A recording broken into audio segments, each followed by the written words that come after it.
think the initiative, it's interesting. It's exciting to see something that, one, it's surprising to see the research that so much of the job creation is within such a small percentage of the companies, of which Summa seems to really fit squarely into that demographic. So I thought that research was interesting to see, and also good to see that there are programs like this that are being geared towards companies like ours. So I guess some of my takeaways were the constraints of growth that Gary presented in his research. I thought, as I mentioned in my comments, were really right on. And within Summa right now, we have initiatives in each of those areas with respect to talent acquisition and geographic expansion, and we're in the process of deploying a new system for basically financial automation to get a better insight into our staff and inventory levels and financials. So there's certainly some key takeaways that we have initiatives across all of these areas, and very interested to hear more about what sort of resources or networks could be developed as a result of this that could help our company grow and continue to grow in the pace that we have over the last 5 years in particular and going forward. As Matt from Team PA Foundation said early on, I mean, growth is what really defines companies like yours, and the companies are in this special subset of businesses that are doing well, that are high performers, high profile.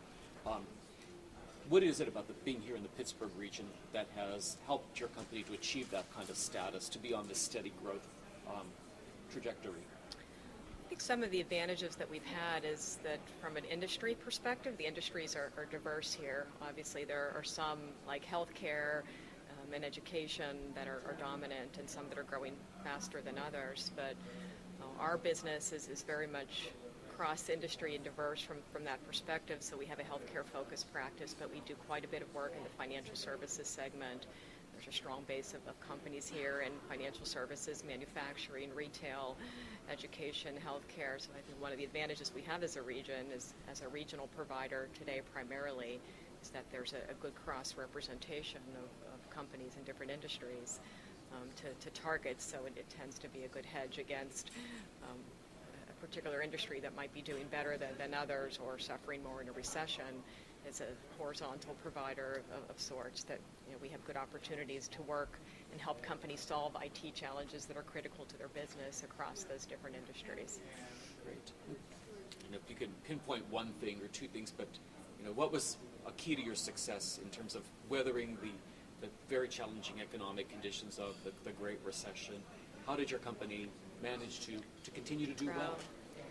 It's focusing on your core strengths, so focusing on areas that we're strong and solving difficult problems for our clients. Certainly retaining our staff is a big one, because I mentioned hiring is a challenge, but as a services-led business, if you're not creating a culture or an environment where you can keep your staff motivated and engaged, and that turnover would be a big detriment in our firm. So being able to retain not only our staff but our key customers as well during that time frame, I would say those are probably two really key things, in addition to just really focusing on our core strengths of solving problems for clients, where we provide that unique expertise has been key. Terrific. Connie, other